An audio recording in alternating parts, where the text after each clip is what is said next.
Olá, hoje a gente vai mergulhar num verdadeiro confronto de titãs. Um debate que, sério, moldou a psicologia do jeito que a gente conhece. De um lado do ringue, o behaviorismo radical de B.F. Skinner. Do outro, a psicanálise profunda de Sigmund Freud. Duas visões de mundo que se chocam num debate, nossa, fundamental. Ok, vamos começar com essa frase bem provocadora do Skinner. Ele não está negando o que a gente pensa ou sente. O que ele faz é redefinir tudo. Ele argumenta que nossos pensamentos, nossos sentimentos, eles não são a causa das nossas ações. São só mais uma parte do mesmo sistema, sabe? Um sistema que é governado por influências de fora. Isso já prepara totalmente o terreno para o nosso debate. E aqui estão eles, duas escolas de pensamento que são o oposto uma da outra. A psicanálise, que olha para dentro, que vai fundo no inconsciente para buscar as respostas.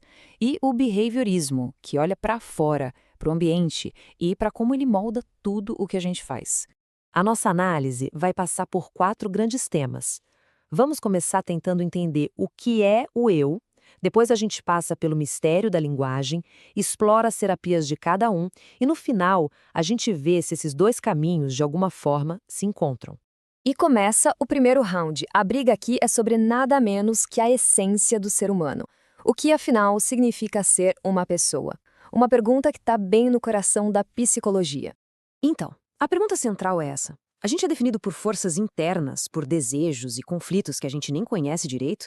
Ou será que nós somos o resultado das nossas interações com o mundo, das nossas ações que todo mundo pode ver? E essa imagem aqui ilustra a diferença de um jeito brilhante. Para a psicanálise, o inconsciente é tipo uma entidade real, tem suas próprias regras, seu próprio poder de causar as coisas. Já para o behaviorismo, o que a gente chama de mente são só comportamentos privados.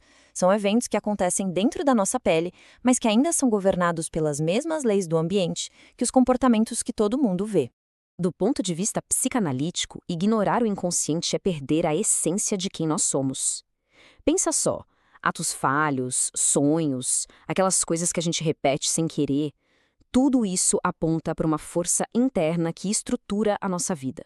Não dá para reduzir isso a uma simples resposta ao ambiente. Mas aí, o Skinner vem com um contra-argumento de uma elegância bem pragmática. Conceitos como pulsão ou desejo não precisam de uma explicação misteriosa. Dá para analisar tudo isso como resultado de uma longa história de reforços. A fome, por exemplo, não é uma pulsão abstrata. É o resultado de comportamentos do passado que foram recompensados com comida. Simples assim. Segundo o round, o enigma da linguagem. Se a nossa mente é só uma resposta ao ambiente, como é que o behaviorismo explica uma coisa tão complexa, tão criativa, quanto a nossa fala? E, de novo, duas visões que batem de frente. Para a psicanálise, a linguagem é uma verdadeira janela para a alma. É por onde o inconsciente escapa e se manifesta. Já para o behaviorismo, a linguagem é comportamento verbal. É uma habilidade funcional que a gente aprende porque ela gera resultados na nossa comunidade. E aqui está o ponto central. Se a gente aprende a falar só por recompensa, como é que a gente consegue criar frases completamente novas? Poemas, metáforas que ninguém nunca ouviu antes. Esse foi um desafio e tanto para a visão do Skinner. A resposta do Skinner é que a criatividade não prova que existe uma mente autônoma, mágica. Para ele, um poema ou uma metáfora não surge do nada. É o resultado de um repertório verbal gigantesco que foi aprendido ao longo do tempo e que é combinado de formas novas e originais. Ou seja, a criatividade é só uma extensão daquilo que a gente já aprendeu. Terceiro round, os caminhos para a cura. Agora a gente sai um pouco da teoria e vai para a prática. Como é que essas duas visões de mundo se propõem a aliviar o sofrimento das pessoas? A psicanálise aposta na cura pela fala. A ideia é que, ao trazer para a consciência o que está reprimido, a pessoa pode se libertar dos sintomas. Já o behaviorismo foca na intervenção externa, mudar o ambiente para mudar o comportamento.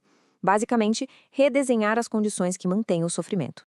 E é aqui que o Skinner faz a proposta dele mais ousada e talvez a mais polêmica, a ideia de uma engenharia social.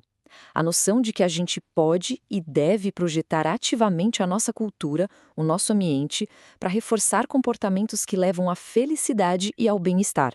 Isso, claro, levanta uma questão ética gigantesca. Se a gente vai redesenhar a sociedade, quem é que define as metas? Quem decide o que é um comportamento bom ou desejável?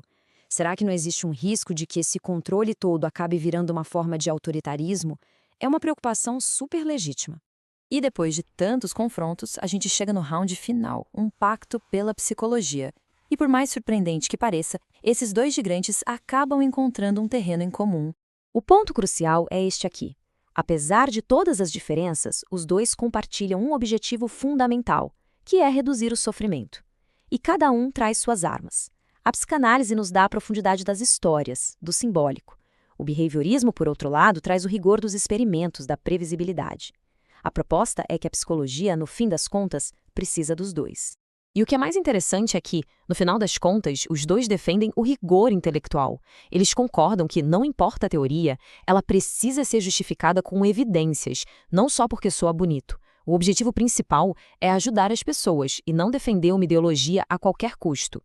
E a gente termina com essa reflexão. Talvez o futuro da psicologia não seja escolher um lado, mas sim construir pontes.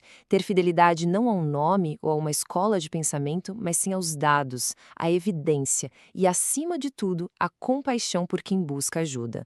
Uma mensagem que, com certeza, ressoa até hoje.